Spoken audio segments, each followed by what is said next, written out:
Dans le clip précédent, vous vous êtes rendu compte de la complexité du réseau. Quand on pense réseau, on pense à des enchevêtrements de câbles de toutes les couleurs, à des lumières qui clignotent. Cela semble compliqué de pouvoir mettre ensemble tous ces éléments pour arriver à avoir des services tels que surfer sur Internet, regarder des vidéos en ligne ou téléphoner.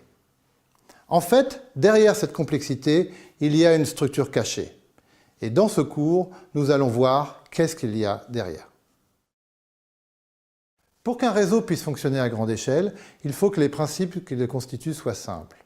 Au lieu de voir le réseau comme un ensemble de câbles et d'équipements, nous allons essayer de le représenter plus simplement. Quand on surfe sur Internet, on tape le nom d'un serveur. On envoie vers ce serveur un message disant « Je veux cette page ». Le serveur traite ce message et nous renvoie une réponse. Nous allons considérer le réseau comme une boîte noire et ce qui va nous intéresser, ce sont les interactions entre nous et cette boîte noire. Comment les données vont passer d'un côté à l'autre de la boîte? Mystère. Ce qui intéresse l'utilisateur, c'est que ça marche. Ce niveau d'abstraction peut également être suffisant pour les programmeurs qui développent des applications utilisant le réseau. Mais nous, évidemment, nous allons voir ce qu'il y a dans la boîte.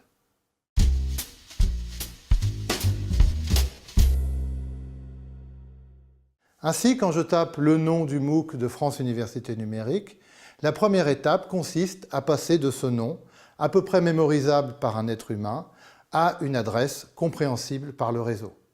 Un peu comme quand on passe du nom d'une personne à son numéro de téléphone en utilisant un annuaire.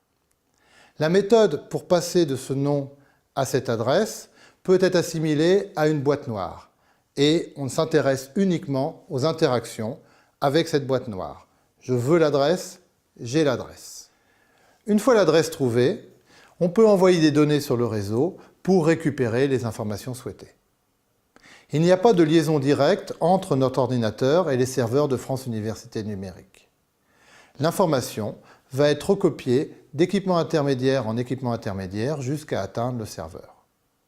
On appellera dans l'Internet ces équipements intermédiaires des routeurs.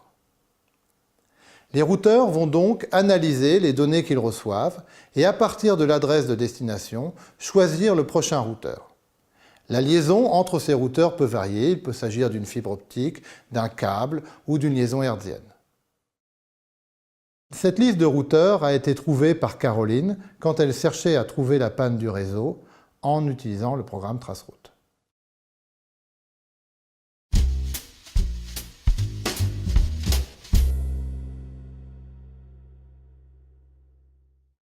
On voit l'apparition d'un modèle récursif, c'est-à-dire que l'on va retrouver la même chose à plusieurs niveaux. Ainsi, quand on s'est connecté au serveur de France Université Numérique, on a vu qu'on pouvait modéliser ça comme une boîte noire.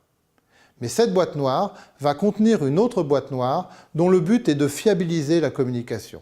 C'est-à-dire, en cas de perte de données ou d'erreur de transmission, eh bien, nous pourrons les récupérer.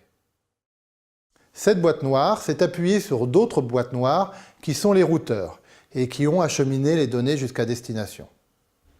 Les routeurs se sont eux-mêmes appuyés sur des boîtes noires qui ont permis de transformer le signal numérique en un signal modulé qui a pu être transmis sur la liaison physique.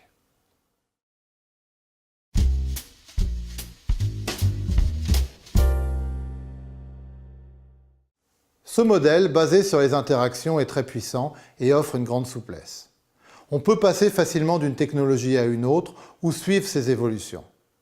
Ce qui est important, c'est de définir à chaque niveau ce que l'on attend comme fonctionnalité.